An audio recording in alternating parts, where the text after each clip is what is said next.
Hello YouTube viewers, welcome to my channel Science to Technology. In today's show, Camera Tuesday, we're going to talk about Osmo Pocket 3. So let's dive deep into it.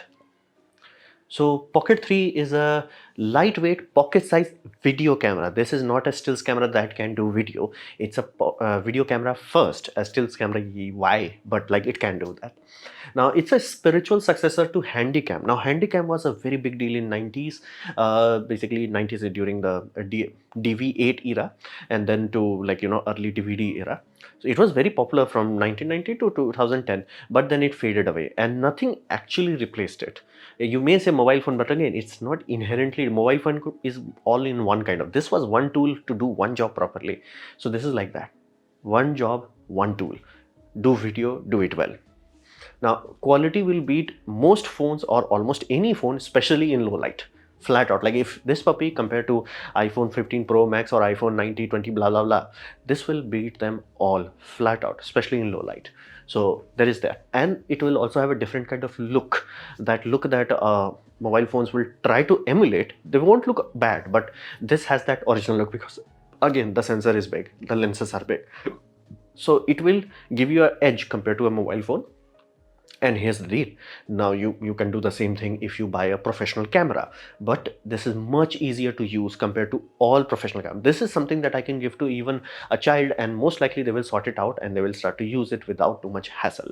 So fundamentally, this is a very unique kind of tool.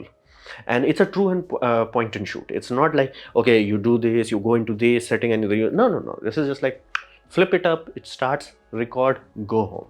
It's very simple, and point and shoot part actually is true given the fact that it's gimbal which has auto tracking. So unless you are doing something extreme, it 99% of the time it's like, bro, I got this, me good. So it's really good. And this is another aspect is like somehow all the camera companies, Nikon, Sony, Canon, whatever have you, none of them understood the fact that if you have a display, it needs brightness. This is not a high resolution display. Heck, your smartwatch most likely has a higher resolution than this. It's just that whoever built this display knew something. That was, you need brightness in order to see in broad daylight. This puppy goes to 700 nits, which again, every user who's using it is like, I can actually see the damn thing compared to all other cameras. It's like, that's wow. Like, so that's what I'm saying. It can beat almost all pro cameras in terms of just start and record, point and shoot part, and it will beat in most mobile phones in terms of actual look of the footage. So it has a very preciseness, exactly like how Handycam used to have. And its price is very gentle on the pocket. It's 54,000 rupees or like a $519. Now, yes, unfortunately, because of inflation and because of the rising smartphone prices, this number is not extreme given the fact that most mobile phones have already crossed that threshold of $500 to $600 and flagships are reaching $1,000. So we have reached a point where this starts to look like cheap. Now, what does it remind of? It reminds me of old era of DSLR. DSLR like D3100, basically 800D or things of that nature. Like back in the day, DSLR was a big deal and starter DSLRs were this priced. So this pricing is similar to that if you compensate for inflation. So it's a very low cost device which has some genuine unique selling point. So let's understand the spec. Its spec is 20 mm. So it's wide but not ultra wide. Do not expect like GoPro level wideness. It's not that wide, but it is wide. It has f2.0, which means it's actually physically bright. Do not expect like a full frame level f2.0, but good. And it can do 4K 120 fps, which is good. Now, vertical video, it does support vertical video. However, there is a caveat that given the fact the sensor is not square sensor, it does not have the luxury that GoPro does, where you can just record video in vertical, it will give you the full resolution. Here it becomes 3K. Now, is that an issue? Realistically, no, given the fact that majority of shots, even though you can upload at very high resolution, it does not actually work at that high resolution. It's just like the what people are watching from YouTube point of view, what people are watching in TikTok, what people are watching in Instagram. Yeah, that's not that high resolution. So that's 4K won't hurt you too much where it's like, oh, I wish it was 4K. And second, you also have this option where you can go like this. So if you can go like this, which is easier to hold, you can be like, me good, we done. So that's also an option. It has micro SD card, which I do find odd given the fact that it only supports 512 gigabytes. I'm like, bro, nowadays we have SD cards, quality SD cards that are 1 terabyte or above. So this odd thing really bothers me nowadays, because it's available. Back in the days, because SD cards goes through in generations. So one generation was like, you can only go from 0 to 32, 32 to around 512. Now we have 512 to basic, no, 32 to 128. 128 was, then it got revised again from 128 to 2 terabyte. So nowadays every card supposed could, in principle, should go to like 2 terabyte, and we have SD cards. So the fact that this does not go, given the fact it's a video camera, it's annoying.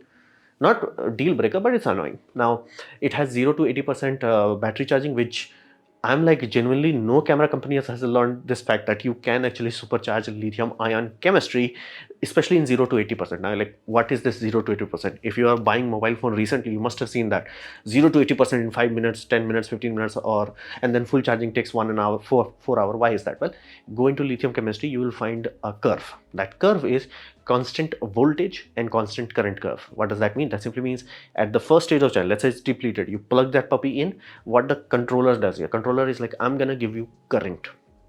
There would be a limit how much current it can eat up.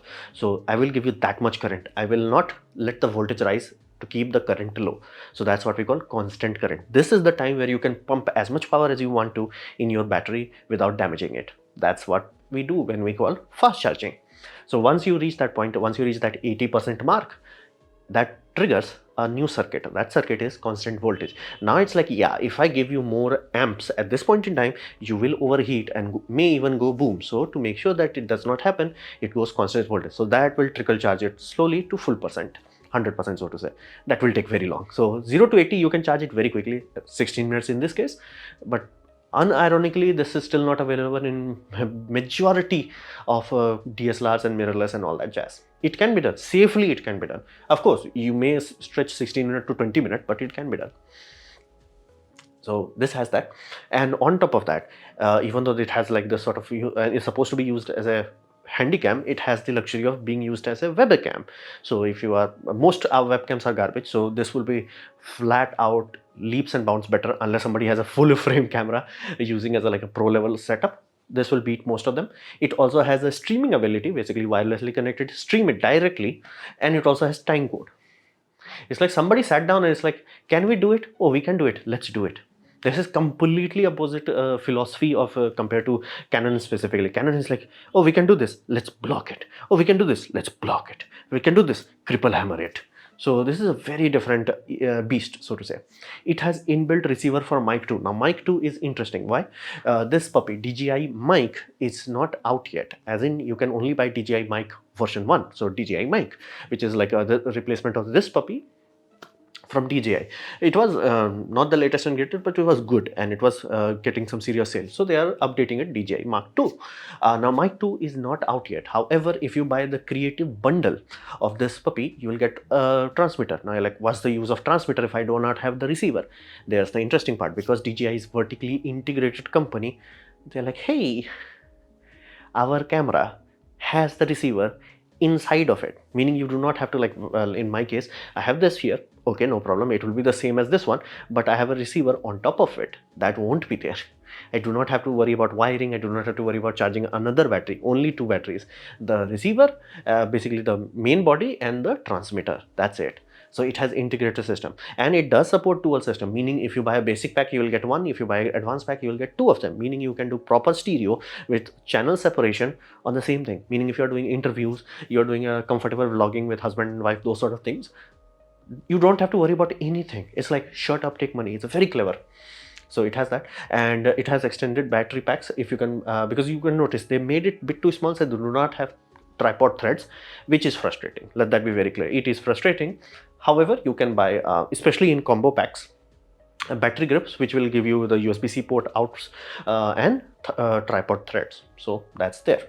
It does support 10-bit, but for the price, flat out, given the how much money you're gonna pay this, you generally cannot buy any I'm removing second hand. Generally you cannot buy anything that will give you this level of stabilization, this level of color quality, video resolution, and spec sheet. That's why I'm not going too much in that sort of specs. It's like, it's flat out better than almost everything else at this price. So for whom this is? Well, this is a very interesting part. This is for average people. This is not made a camera for like, the pro guy who's gonna sit down and like, it has 10-bit, it has HDR, it does have log files. It's not meant for that. It's like, hey, start, record, done, go home. So it's a very useful video camera. Why it's a very useful, very, very unique? Because again, the largest sensor gives you a genuinely unique look, which other companies or companies as in mobile phones will try to emulate. This actually has it. Is it as good as like proper full frame camera with like f2.8 lens? Hell no. But here's the deal, f2.8 lens and a full frame camera that can give you 4K 60 FPS uncropped. Yeah, good luck. Good luck looking at the price. So it is genuinely unique in that regard. And mobile phone, what does mobile phone bring to the table? Well, they bring optical zoom, which is ironic given the fact that these have optical zoom compared to a device that is actually a camera. How? Well, if you ever watched old era point and shoot, early days of digital camera, they used to have floppy cameras. So in that time, Sony had a lineup of basically cameras, and somebody figured out, hey, having a lens that's jutting outwards is not a very compact look. So what if you folded it parallel to the screen, and then you're like, okay, how it will see outside? Yes, deal, you put a mirror, periscope. So somebody figured it out, or miniaturize it specifically to put in on mobile phones. Samsung has like a ludicrously bonkers zoom level, and I'm not talking about moon level. Like if you are in aircraft, people have shot things like in aircraft, commercial passenger aircraft, and they are shooting things that are on the sea, and those are tiny things that at altitude even as low as 30,000 feet, that's like, are you kidding me? So it is factually true. If you buy like a modern flagship smartphone, you will get better optical zoom. Let that be very clear. Which is ironic. Handycam used to have very amazing optical zooms. So that's a bit of compromise. But this puppy will bitch slap most mobile phones in low light situations. So you do not have to, especially indoors. So that's a win here. Mobile phones are nowadays more robust, so that's a desirable thing. This because again, it has an exposed gimbal. If you just whack it with something, it's not gonna last. Mobile phones on the other hand, they are reaching their final evolution phase where they are strong, robust, waterproof. If you have a case, they are physically drop proof, they are literally waterproof. So unless you are doing something extreme to your mobile phone is like, I got this. So that's there. But gimbal actually allows this puppy to work, and it also has an AI system, low-level AI system, where it can do this framing. You can notice like this is the frame, and it's not in the center. It does not have center lock. It's like knows that it will look dead. The scenery will look dead if you put everything in the center. So it has like they are showing this golden ratio, but all it is like a 4/3 thing kind of thing. It's like just make sure it's there. It's a very smart way of doing it. But again, that simply means your basic grandma kind of recording would be much better than compared to any mobile phone. Much easier to do also. This holding would be much easier. So inbuilt mic receiver, that simply means a very comfortable vlogging experience for family vacations or like just interviews or talking. It's like shut up, take money.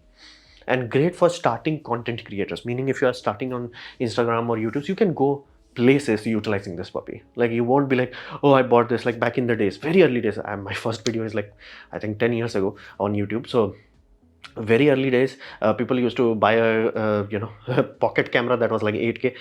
It had mic input, that's why people bought it. I forgot which camera company made it. It was like this size, cigarette pack, very low quality, but people like, that's how you start.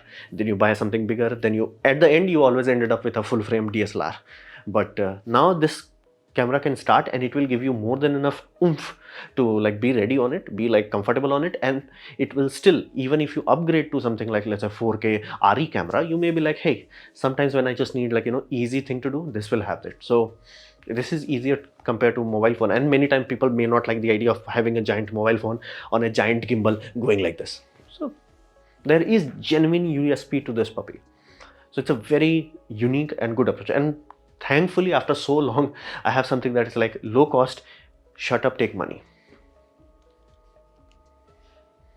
So this is a disruptor kind of technology that we are talking about, because you have to understand, this is one thing. If you are making anything that goes with common public, not just like edge case scenario, like professionals or racers or things like that. Basically, if it's going for common people, for everybody to buy, people will all the time will choose usability over performance. Meaning if you're like, hey, this car is super amazing, super high efficiency, mileage and all that jazz, but it's a pain in the ass to sit in, nobody's gonna buy that. Like you may be like, oh, they are doing this. No, trust me, This is the sole reason why Apple is so successful. They focus on usability rather than performance. Like, it took Android years to understand that, like, hey, actually make it useful. So usability is always one of those things that's like, if your equipment is easy to use, it just works, people will be like, shut up, take money. If it's not, you can keep bitching and complaining like Linux desktop distributions, but it's never gonna work.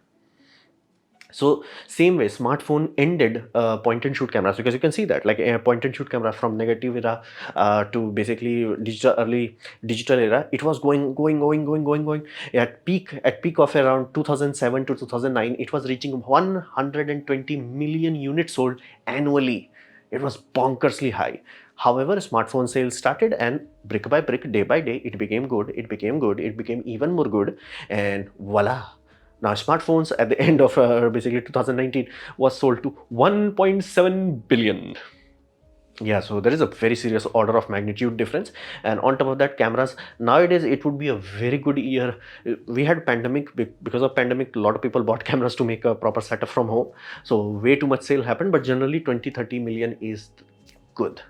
So you can see that like a smartphone literally poofed them out. Is smartphone better? Hell no. Then why do people buy that? Easy to use.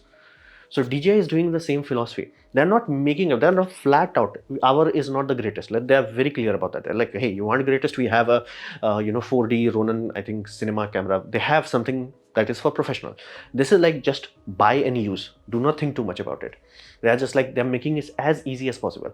Can you get something similar in terms of horsepower, in terms of optics, in terms of gimbal and all that on a professional camera? Absolutely. At the same price? No. And even if somehow you get second hand, third hand, and whatever have you, you will have a bulky setup like this compared to easy and comfortable system. So there is a very niche market that they have looked, which will literally has the potential to expand into such a point where it's like, back in the days we used to have hyper expensive Sony APS-C cameras, idiotically expensive Canon APS-C camera that was crippled hammer to hell, and then there was a company known as Nikon.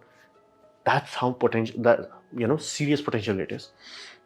And Nikon, Sony, Canon, all are too expensive. They have reached this point, diminishing return, meaning you can literally see at the early years of mirrorless, Sony was like, bam, this feature, next, bam, this feature. Like, they keep adding it like exponentially. Now they have reached a point where it's like, oh, we can give you like 4K 60 uncorrupt, but we will not give you, because if we did that, why would you buy a Sony A1 even though the same processor is used into A7 Mark IV? Point of diminishing return, meaning, and again, even in Canon itself, you can see like, hey, this processor itself is so powerful, it should be able to do it. They're like, no, we know it can do that, it's just like we have to block it. Sometimes they went way too hard on like blocking. It's like, what if we block 24 frames per second? Yeah. So all this camera company, they're not seriously taking the fact that DJI can just take their lunch. Like, they have to be very mindful about these things. This era that we are in, diminishing return, and given the fact that camera sales are not hot, and given the fact that more and more camera companies are reaching a point where we are closing it, and only camera companies that are successful either has some niche or they have some secondary business. For example, Fuji, it has secondary business of making membrane technology. Like, they have gas separation membrane technology. You should look into that. And again, same goes with Nikon and Canon. They also have like, Canon has a lot of side businesses, and Nikon has some. But they make microscope, optical industry and all that. Although I have looked into it, and they are not doing as hot as they used to. Early days, they were like, we alone. Now they're like, so it's one of those things that you have to understand, like flat out, these camera companies, this approach where they're like, we'll trickle charge basically people technology, that's not gonna work anymore. If groundbreaking companies like this, they're like, who cares? It's like, that's the whole point. Nobody would care. It's so cheap, people will buy it. And lo and behold, this is the third iteration of this concept from a company that is only 10 years old, and it is already shocking people. Who is like, wait a minute, this is a small camera that actually beats Sony's 1-inch camera, which has giant lens on it. Why? Because again, Sony was like, what if we use ancient technology and outdated firmware algorithms, and God knows they have still not figured out how to make image stabilization, and this is like 1-inch gimbal, take it and go home. So flat out, like this approach of it is like, we're gonna give you 90s technology. Like, there is no mirrorless camera that you can just buy right now that has proper Bluetooth, where you can just like, hey, I'm going to use my headphones to actually listen to the audio that have been recorded. Heck, my DSLR, this has Canon 800D. It does not have scrubbing. If I'm watching the video, I have to watch the whole video. So if I'm like, did I capture this? Did I miss it? Where it is? I can't do it. So this fact, like in 2023, for the amount of money they are charging, they are really not giving that much. Yes, they do have fundamentally, tangibly better video quality, but it's not exponential. It's reached this point. Productivity, it's crossed that. Like we went from like SD to HD was like whoa, HD to quality HD was like whoa, HD to 4K is not that whoa. It's like, yeah, it is better, but it's not that whoa. And not to mention advent of smartphone kind of negated that. So we are reaching a point where they're very close to negative return. They can just, oh, we released a new camera, price went up, but the features went down. So this is really serious for all these companies. If they do not pay attention, companies like DJI, they can just like take the lunch. Be mindful, this company already took the lunch of Hasselblad. They own Hasselblad. Oh, and they also took the lunch of, Karma drone from GoPro. So this company is taking lunch. So same way Kotak lost, even though it was like the company that built the damn thing, the company that had the biggest footprint to poof is the same reason. So this is a disruptor thing, basically making this sort of camera where it's not just like, oh, the greatest quality. It's like, is it easy to use? Is it comfortable to use? Is it like helping the customer capture moments? Yes, shut up, take money. And it's not like, oh, we're gonna sell your kidneys. So it's a very big disruptor. Like same thing could happen again. We can literally go like 4 or 5 years, 1 or 2 iterations of this puppy, or competitors like it, you will be like, huh, Sony used to be there, Canon used to be there, Nikon used to be there. Of course, the companies will survive, but their photographic division will poof away. So this was my presentation on basically this Pocket 3.